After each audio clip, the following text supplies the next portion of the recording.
Okay mga kapatid, update po tayo. Wala nang paligoy-ligoy. Binulabog ang lahat. Shocking, ano kayang meron dito? Panoorin na ho natin. Driver ako ni Boss Saldi. Oo. So ako yung laging isa na nagdi-deliver sa kanila. Oh.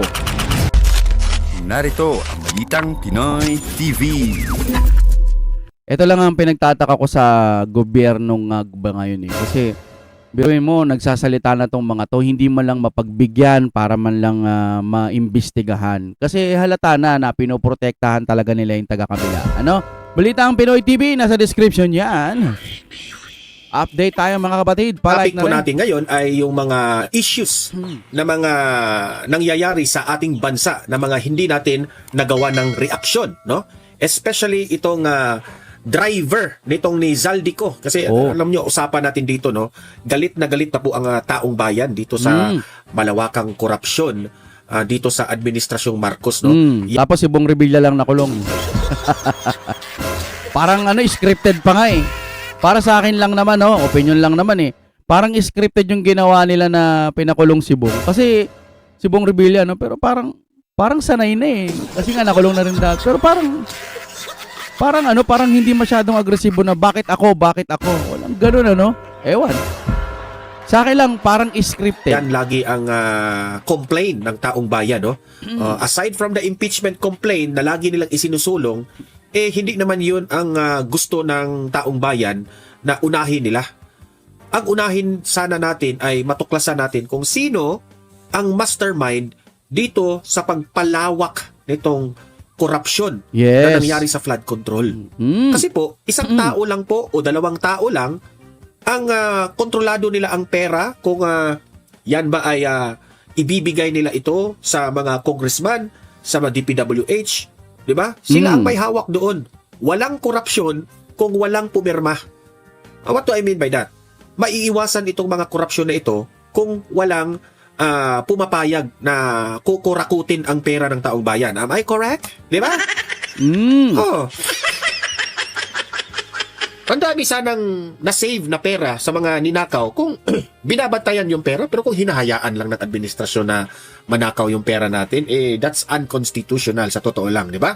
Kasi ngayon, relevant po ang topic na yan dito sa vlog natin ngayon kasi po, ang gawa natin ng reaction, ang ipapakita kong video sa inyo ay itong driver ni Zaldico na Ayan, nagsalita maganda. na ngayon. Oo. Nagpatuto siya, parang Ako nangihinayang kasi ang dami ang dami nang nagsasalita. Ang dami talaga.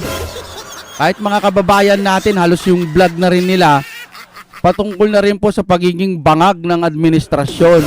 No, ibig ko sabihin, idiomatic expression, yung pagiging bangag, parang kung ano-ano na lang, di ba? pinatutuhanan niya Ayan. ang mga sinasabi ni Zaldico, ang mga sinabi ni Orly Guteza, no? At ang mga hinala ng taong bayan parang tukma lahat. Kasi yung mga Pilipino ang galing manghula, yung mga bright na mga taong bayan, except itong mga loyalista at mga dilawan. Sirado ng isip niyan eh. Sirado namang isip niyan. So, itong driver ni Zaldico, i-play natin itong video na ito. Kayo nang mag-observe kung siya ba ay nagsisinungaling, naggawa-gawa ba siya ng kwento. Sabay-sabay tayong mag-observe, mag-react. Okay? At ako, dito sa vlog ko, dito sa Donmar TV, magbigay rin ako ng reaksyon basing sa aking na-observe dito sa driver di umano ito ni Zaldico. Ba? Ako nga, sabi ko, pagkatapos kong panuorin itong driver ni Zaldico sa kanyang statement, sana naman lumantad itong si Zaldico o magpalabas man lang ng video si Zaldico. Magpaulan sila ng mga ebidensya. No, kahit sabihin na natin hindi na pinapansin, sige, magpaulan. Kung may video kayo, ilabas nyo na rin. Kung may mga documents, ilabas nyo na rin. Yung maleta, kung kayang buksan o may binuksan, kung paano nilagay, kung may CCTV, ilabas nyo na rin. Kung may video kayo ni Zaldico, ni Romualdez, ilabas nyo rin. Lahat, di ba? Wala nang keme-keme. Para isahan na lang. Ngayon, pag tinanggihan pa rin yan ng Senado, wala na, school bukol na talaga tayo. GG na.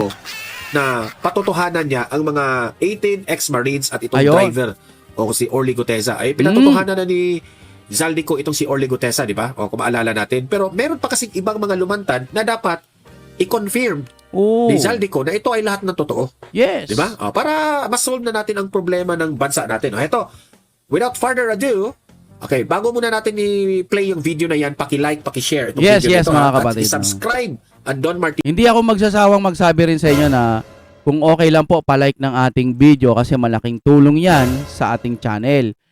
Para magtuloy-tuloy pa din tayo kasi malapit na tayong bumagsak, no? Pero tutuloy pa rin. Bumagsak man, kumonti lalo yung views, maging 2 na lang tayong nanonood, ikaw na nanonood, tutuloy pa rin natin to. Pero mas maganda siguro kung mas marami tayo, palike na lang din po ng ating video, no? Kung napapansin nyo, 400k subscriber tayo. Ewan ko kung anong nangyari dahil nga nagpalit ako ng pangalan. X-Crew reaction video, etc. No? Sana po, palike po para ma-recommend siguro, no? Ganun siguro yun. Kung makikita ninyo yung picture na sabi ng mga 18 ex-Marines, kasama Tuloy-tuloy ito, na tayo. na yung isang picture doon na ebidensya ay bahay raw yun ni Estela Kimbo. Tapos, kumakalat sa social media na nandoon po yung bike ni Estela Kimbo na merong picture siya na gumamit siya doon sa bike na yun. Oo. Tapos ngayon, may nag-upload din, sabi ng ganun. Hindi naman, edit lang daw yun, yung may mga mali-maleta sa baba, tas may bike na nakasabit. Edit lang daw yun, ang totoo daw talaga, parang may mga damit lang na nakabalot. Sino ba naman tangang magpapapicture sa mga damit na nakabalot lang?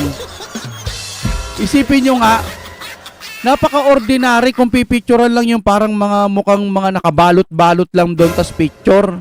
Hindi.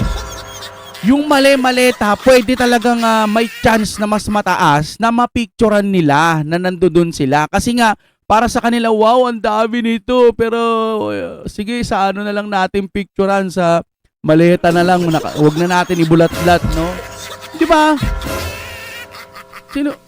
Para sa akin, siguro mas inedit yung ginawa nilang parang, bike sa taas, tapos yung picture may maleta. Ngayon, inilabas nung siguro mga taga-kabila. Ito daw ang totoo. Yung may parang baso-basura lang na nakabalot-balot. Utak ba? Utak. Sino magpapapicture doon? Sanay dana. Tuloy tayo. Okay? Pero, social media yun. Sino kayang nag-post no? Nakita ko lang yun, ha? It's yet to confirm kung merong forensic, ha? Talagang malalaman natin yun kung yun AI ba yun o totoo ba yun, no? Pero nakita natin yun. Dapat si Estela Kimbo ay lumabas na rin at depensahan niya ang kanyang sarili. Okay? So, 3 beses sa isang linggo sila naghahatid ng pera. Ganun po kabilis ang korupsyon. Pinadala namin yung mali-malitang tira doon sa bahay ni former Speaker Martin Romualdez. Nakapag-deliver din. Imagine, nabanggit niya ang pangalan ni House Speaker Martin Romualdez. Nagdi-deliver sila. Hindi ko rin maiintindihan si Lacson. Hanggang ngayon, hindi niya mapatawag sa Blue Ribbon Committee. Oo. Di ba hindi niya mapatawag? Ay, nako. Ako doon sa Guado. Nakapag-deliver din ako doon sa bahay ni Estela Kimbo. Estela Kimbo. Oo. Siya na mismo nagsabi, ha? Bahay ni Estela Kimbo, nag-deliver sila. Ayun ang umusga, nagsisinungaling ba ito? Nakapag-deliver din po ako doon sa bahay ni former Senator Trillanes. Uy! Hala. Kaya pala, ito lang yun ang observe ko. Kaya pala, nagdududa ang taong bayan na si Trillanes ayaw bumanat sa Administrasyong Marcos. Ay, oo. Kasi, ayon dito sa driver ni Zaldico, Oo. tumatanggap rin pala ng maleta. Ay. Ayan! Trillanes, ipagtanggol mong sarili mo dito. Yun po yung participation ko bilang Pakita nga natin yung driver ano, no? ni Saldico. Yung kay Trillanes, Pakita lang ano natin. deliver nyo? Ayan ho yan, ayan ho. deliver doon isang paper bag. Oh, Yung kay Trillanes, wow. paper bag ang diniliver. Ah. At ang Ito yung kay Kimbo pala, no? Sinasabi nila, tapos inedit to, nilagay ng yung mga maleta, hindi na maleta nilagay. Parang mga damit lang, parang bagong lipat. Sino ba naman? Ewan ko ba? Sige, tuloy tayo mga kapatid, ha? Na ang paper bag na 2 to 3 million ba yun? O, Oo. yung laman. nagdala po doon Dami nun. ay iini boss na si Mark Tiksay. Ba't alam niyo pong pera? Yun po yung sabi ni Mark Tiksay po, na ang laman ng tira na yon ay ang laman ng paper bag na yon ay tira at ibibigay nga kay former Senator Trillanes. Doon po sa Antipulo.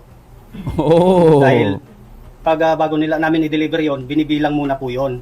Piniprepare ni Mark Tiksay or ni Paul Estrada. Yung mga Alam nyo, sa totoo lang, ang sarap-sarap ng buhay nila, no? Magbibilang lang Oo, sila ng oo. pera. Tapos ang ganda-ganda ng mga relo at mga sasakyan. Samantalang tayong mga Pilipino kumakayod para mabuhay. Oo. Wow! tira na yon. So alam po namin, natira talagang laman nun. Oo. Nandun po kayo? Opo. habang bibilang? Although nandun sila sa taas po ng bahay ni Boss Saldi, pero alam namin Boss Saldi. na yun talaga ang ginagawa nila. Minsan pa nasaksihan ko rin, pumakyat ako sa taas, dahil kami nga yung magbubuhat ng malita sa bahay ni Boss, dadalhin sa sasakyan. Mm. So nakita ko, yung ibang kasama ko, na binibilang ni Paul Estrada or si Mark Tiksay. So totoo po lahat yun, ma'am. Ang issue na yun. At wala pong dinagdag, wala pong binawas. Kung ano lang yung sinabi namin doon, pawang katotohanan po lamang. So, Okay. syempre, ang sasabihin dito ng mga loyalista at mga dilawan, gawa-gawa lang yan ng mga ebidensya na yan. You can always say that na yun po ay gawa-gawa lang. Di ba? Ito nga mga kapatid, kahit anong ebidensya ang ibigay natin, nila, ibigay pinakamatitindi ng mga ebidensya, kaya nilang pabulaanan, sasabihin lang AI, kesyo pina-scan na nila, pinag-aralan na, pinatingin na, AI lang, mga ganyan. Kahit yung singot-singot issue, kahit picture, o kahit na ano pang sabihin ninyo, sasabihan lang, kumbaga mapapalusutan pa rin nila yan. Ang pinakamatindi, kahit ganon ang pangyayari, kahit kaya nilang i-deny, mga sir, ibigay nyo yung pinakamatindi kung meron. No? Hindi po tayo nag-uutos. Kung sakaling na naman baka meron, sana po yung pinaka-video, yung lalo na yung video call, tapos may mabibidyoan yung tulad ng ginawa ni Saldi ko, yung mga ganon. Or ni Romualdez, etc. Basta may mga patunay ka, may pinakamatitindi ka, tapos ihulog nyo na doon sa Supreme Court o kaya isalpak nyo sa baga ng ombudsman kung sakasakali, ma'am. Ito na, pak! Ito, ebidensya! Hindi totoo yan. Wala na. GG pa rin, Ngayon, hanggang kailan kaya tayo magiging ganito, no? Nalaban tayo ng laban, nandiyan dyan yung katotohanan, ipinapakita naman na lahat, pero wala pa rin. Ayaw pa rin nilang kumilos. Pero pag kay BP Sara, kahit ampaw ang mga ebidensya, pilit po nilang ginagawa ng paraan para pabagsakin si BP Sara. Sana po, lahat po ng mga totoong magnanakaw sa gobyerno, yung mga kumakalaban kay BP Sara, yung mga masasamang tao talaga na walang ginawa kundi pabagsakin si BP Sara, umaga, tanghali, gabi. Sana po yung mga bitukan nyo magkaroon din po ng parang mga butas-butas.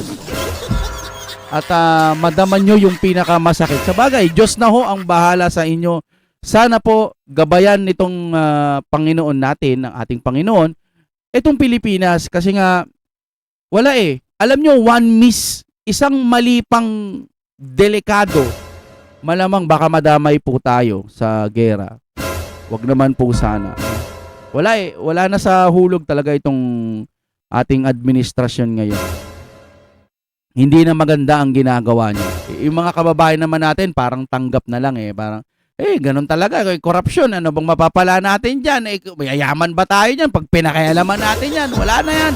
Korrupt na talaga, tanggapin na lang natin. Pero, meron pa tayong BP Sara, meron pa tayong mga Duterte, meron pa tayong pagkakataon na baka dito, pwede pa tayong umunlad. May pag-asa pa, may chance pa. Ang problema, yung ibang kapwa nating Pilipino, wala na lang pakialam kasi wala naman daw silang mapapala. Pero tayo, naiintindihan natin ang sitwasyon. Lumalaban, dinidepensahan, kasi nga gusto natin yung mga susunod nating henerasyon, mahal natin Kaya gusto natin, baka naman pwedeng kaya pang mabago itong Pilipinas kung mahal. Di ba? Isipin nyo yung ibang bansa, walang masyadong mga source of mineral, kung ano-ano pa man. May nakita akong ganun sa Facebook Pero sa Pilipinas, halos nandun, nasa kanya na lahat. Sabi nga ng ganun, yung Japan, walang ganire, walang ganito. Yung Singapore, etc., Dubai, walang mga ganito pero mauunlad. Pero yung Pilipinas, nasa kanya na lahat pero hindi makaangat-angat dahil nga sa korupsyon. Panginoon ho, no? Sa ating Panginoon, siya na ho sanang bahala. No? Kayo na ho ang humipo. Panginoon, sana ipatas niyo po yung laban. Kawawa yung mga kapwa nating Pilipino, lalo na itong mga OFW natin, dapat yung kaligtasan ho ang inuuna, iniisip. Kaso mukhang remittance din ang iniisip ng gobyerno. Ewan ko ba? Mga kaibigan, palike ho ng ating video. Laban ho natin to ngayon. Pag may mga BBM na nanonood dyan, ganun pa rin ang paniniwala nila. Wala na, sarado na uutak yan. Wala na ho tayong magagawa.